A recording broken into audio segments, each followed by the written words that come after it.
She was 23 years old. She had a paycheck folded in her coat pocket and a key to a house that wasn't hers yet.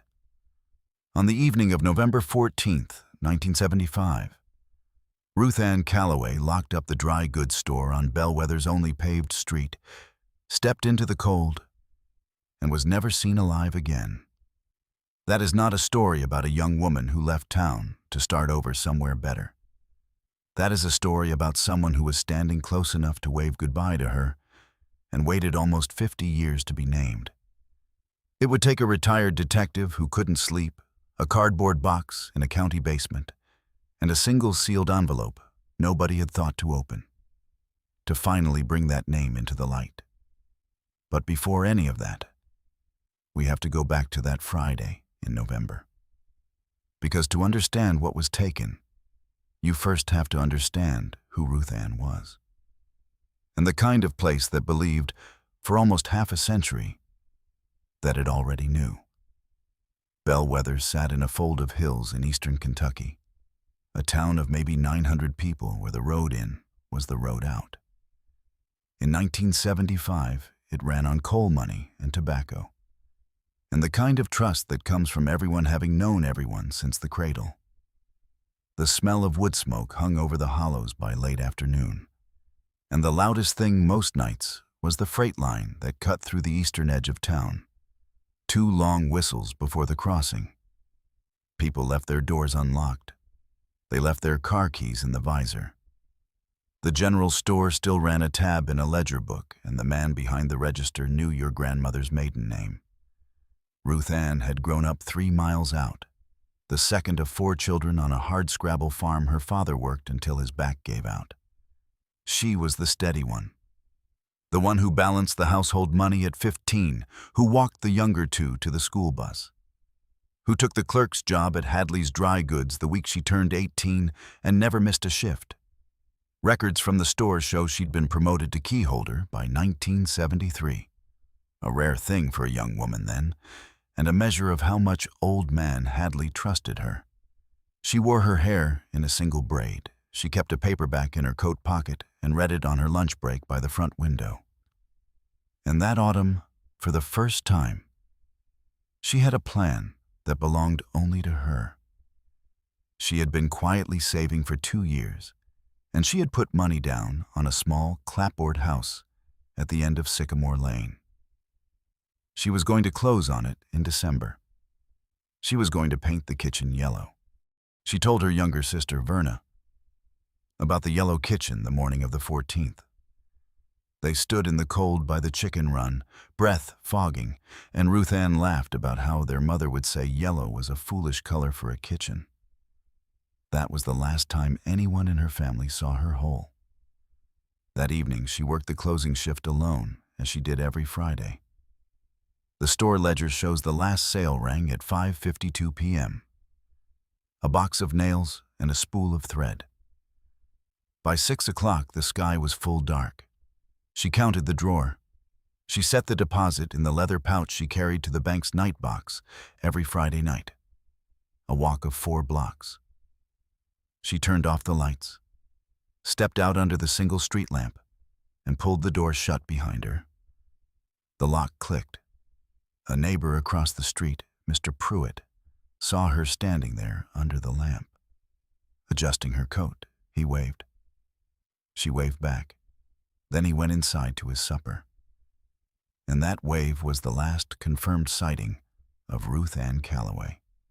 She never reached the bank. The deposit pouch was never found.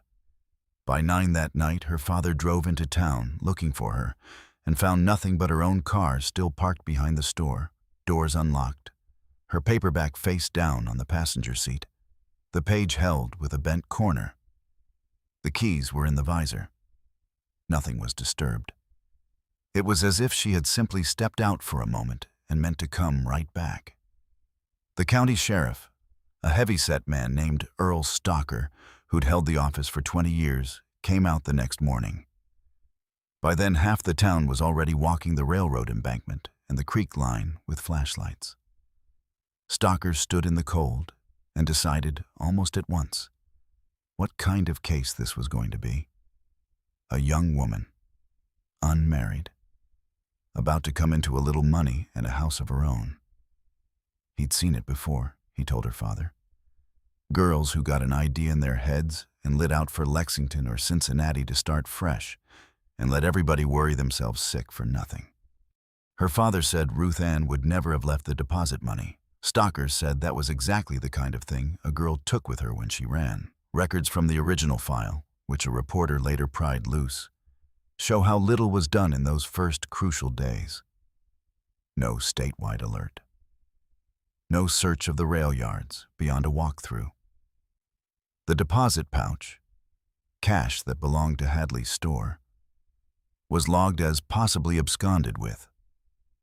A bloodhound was brought in once, lost the scent at the railroad crossing, and was never brought back.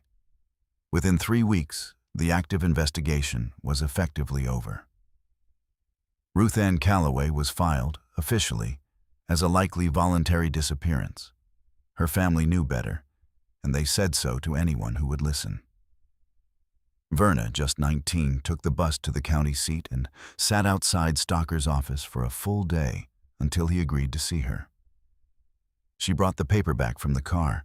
She told him her sister had left it face down, holding her page, the way you do when you mean to come back in 5 minutes, not the way you do when you're leaving forever.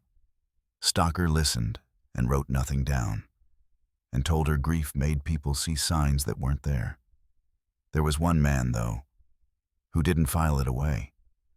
A young deputy named Carl Boyd, 26 that winter, had walked the embankment with the volunteers.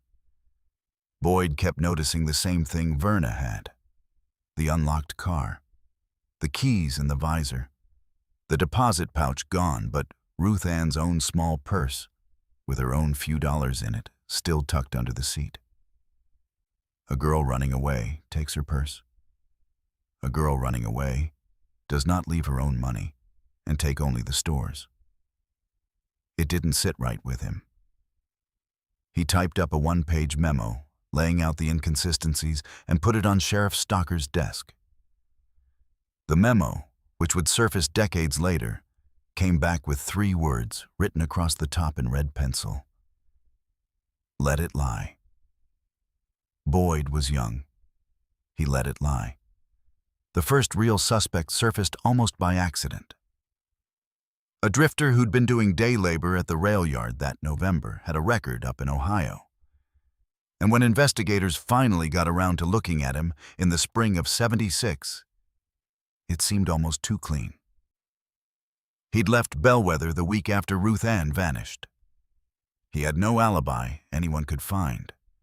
For a few months, the town quietly decided he was the answer, and the family let themselves hope there would at least be a name, a trial, an ending. Then the Ohio detective handling a separate case confirmed the drifter had been in a county lockup 300 miles away on the night of the 14th. Booked at 4 p.m. and not released for 9 days. He could not have been on that street. The one suspect the town had agreed upon evaporated in a single phone call. And with him went the family's hope of an easy answer. There was no one else even being looked at. The file went quiet. The file went cold. The years did what years do. By 1980, 5 had passed, and the reward poster in the window of Hadley's had curled and yellowed in the sun.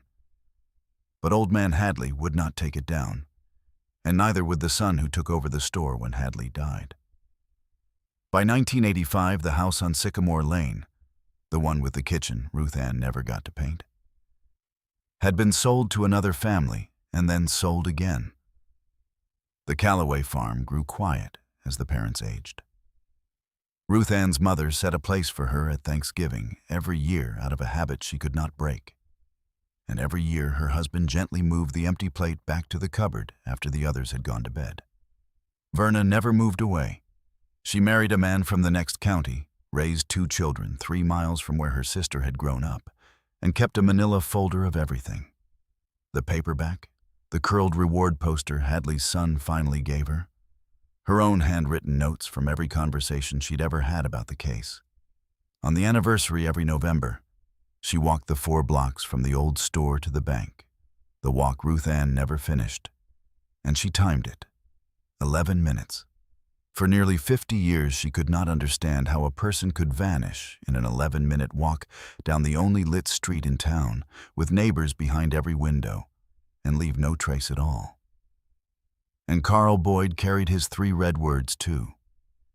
He made sheriff himself eventually, served the county honorably for 30 years, and when he retired in 2009, he asked for one thing from the department: a photocopy of the Calloway file. He kept it in a banker's box in his garage, next to the Christmas decorations. His wife asked him once why he held on to an old case that wasn't even officially open. He told her it was the one he'd been told to let lie. He'd done what he was told. He'd regretted it for 30 years.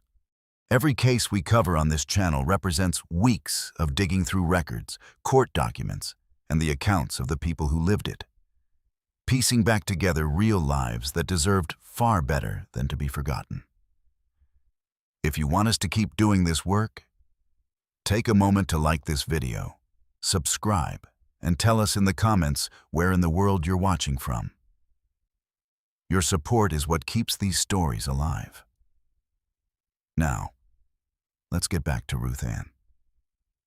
The case had been cold for 46 years when a county clerk in Bellwether, cleaning out a flooded basement storage room in the spring of 2021, found a cardboard evidence box that had no business still existing. Most physical evidence from 1975 had been purged decades earlier. But this box had been mislabeled, filed under a property dispute number instead of a criminal case number, and so it had survived every purge by being, on paper, something else entirely. Inside, wrapped in brittle paper, was the inventory taken from Ruth Ann Calloway's car the morning after she vanished. Her paperback, a hair clip, and a small sealed evidence envelope containing fingernail scrapings and a stained handkerchief that a careful young deputy had insisted on collecting and bagging in November of 1975 over his sheriff's objection, and that no one had looked at since. The deputy's initials were on the envelope. CB.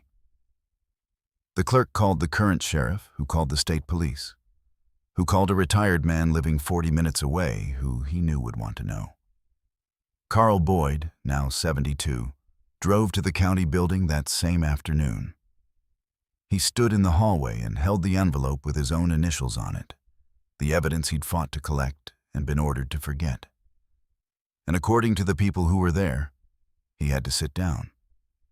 The handkerchief and the scrapings went to the state lab in Frankfurt. The science that existed in 1975 could have told you almost nothing from a stain like that. The science of 2021 could build a near-complete genetic profile from it. Within months, the lab confirmed 2 things. The blood on the handkerchief was Ruth Ann's, and caught in the fibers and under the fingernail scrapings was the DNA of a man who was not Ruth Ann, a man who had bled just a little in whatever happened on that street. The profile didn't match anyone in the criminal databases, but the investigators did what no one in 1975 could have dreamed of.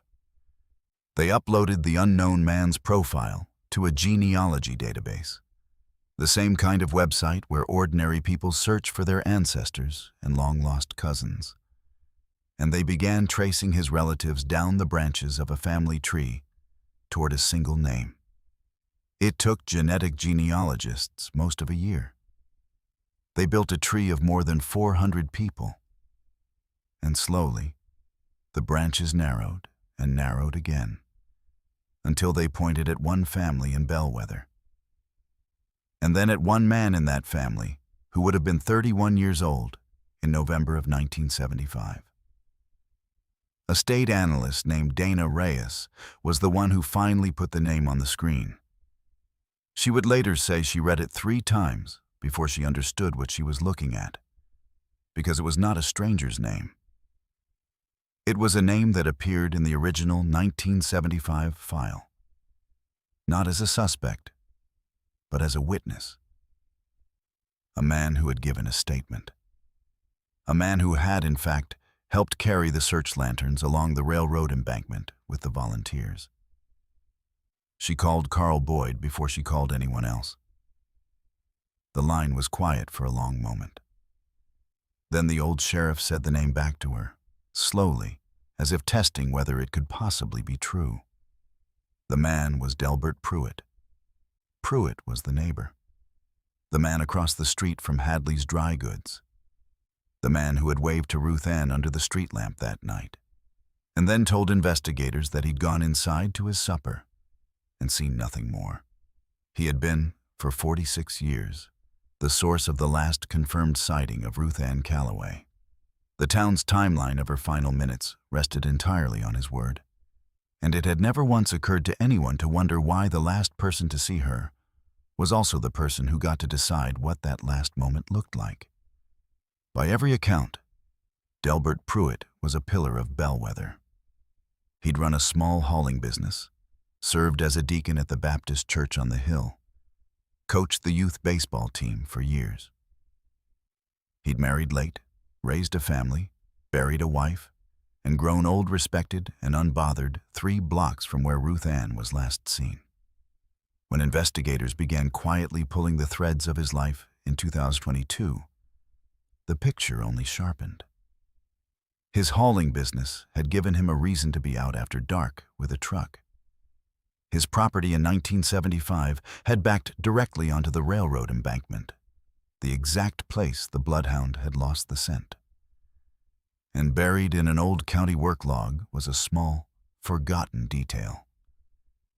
In the days right after Ruth Ann vanished, Delbert Pruitt had poured a new concrete pad behind his property line in November, in the cold, when no one pours concrete if they can help it. Investigators got a warrant. Beneath that pad, almost 50 years on, they recovered the deposit pouch from Hadley's Dry Goods, the cash still inside, untouched.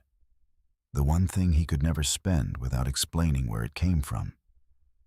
And so the one thing he had buried and could never dig back up. And they recovered what remained of Ruth Ann Calloway, finally bringing her home to a family that had set a place for her at the table every November for half a century. Delbert Pruitt was 98 years old when the state police came up his walk. He was in a wheelchair on the same front porch he'd stood on the night he waved to Ruth Ann.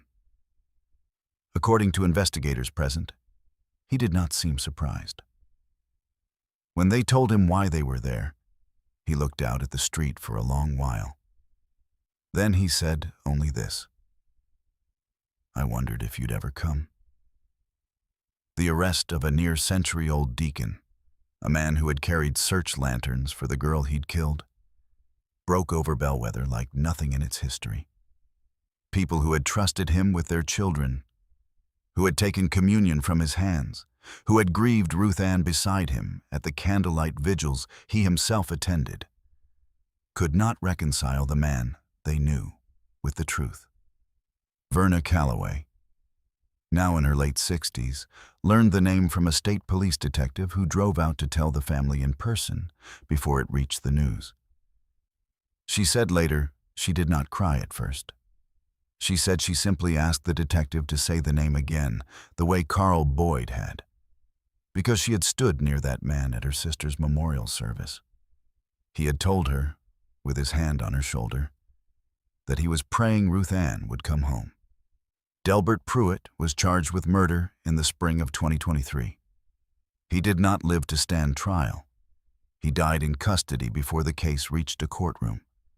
For some in Bellwether, that felt like a final theft, that he should slip past judgment by sheer old age.